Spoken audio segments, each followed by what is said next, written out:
Pakilala lang din po muna ako. So, I'm Prince Jan Fedelino. Actually, sa field ako ng technical. So, biomedical technician ako. Then, actually, nasa din ako sa pagdedemo ng mga ultrasound. So, meron na po ba nakagamit ng gantong unit? Or ngayon lang po? Ngayon lang. Okay. We're So, not familiar with it. hindi pa. Actually, ang brand ko is Chison. So, originally sa ano siya, made in China na unit. So, ang kagandahan naman siya kasi ano, mas pinadali na kasi dual na siya. Pwede siyang gamitin as button, pwede din siya sa touchscreen. And nga pala, safety din, bago natin i-open ng unit, isaksak na natin yung mga probes. So, ang madali na sa kanya is hindi na siya kailangan ay long press. Kumbaga, i-press mo lang siya ng isang beses, automatic mag-on ang unit. So, antay lang natin. I think mga 25 seconds lang ang boot time niya. Ayan.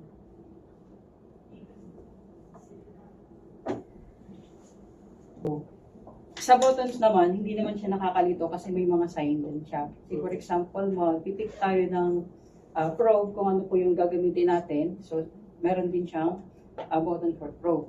Ayan. Aside doon, every probe, meron na siyang preset na procedure. Say, for example, magta-thyroid tayo. Yan. Namimili lang po tayo ng procedure na gagawin po natin. So, say, for example, ito, thyroid. Yan. Pero yun, if hindi kayo convinced sa preset na yun, pwede nyo siyang i-adjust sa, say, for example, sa gain. Pwede sa button, pwede din po sa touchscreen. Napapansin nyo, wala na yung keyboard. Tinanggal. So, pag mag-annotation po tayo, ayan, nasa screen na din po yung niya, keypad. Ayan. So, kung mag-mark po tayo, automatic po yun reset na.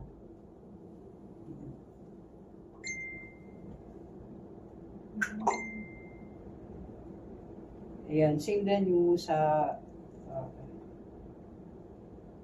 kung magbabawas po tayo ng frequency, can do. Pwede natin ma-adjust sa screen at the same time sa button. Nga pala, pwede pala kayo say for example, meron kayong preset na yun na yung gusto nyo. Kung baga ayaw nyo nang baguhin, pwede nyo po siya ma-save. Say for example, pwede yung ganitong settings. Ngayon, punta lang po kayo ng utility. Ayan. Then save as. Then nilalagay nyo lang po kung sino pong doktor yung gustong maglagay ng preset niya. So, ganun lang po siya friendly na gamitin. Okay.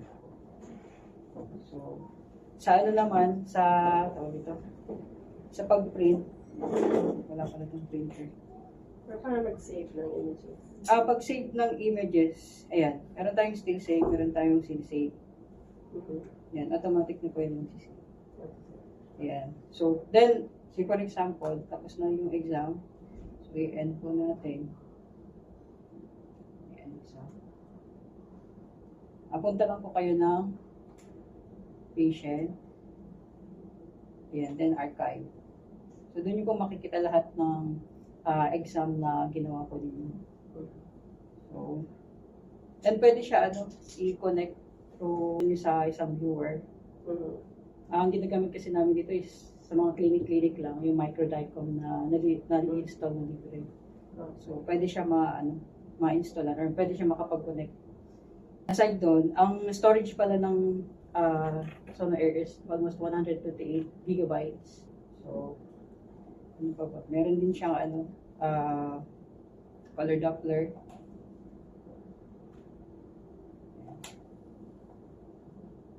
Pwedeng Sa Dicom software lang yung sinasabi mo pwedeng i-transfer, pwedeng Bluetooth or...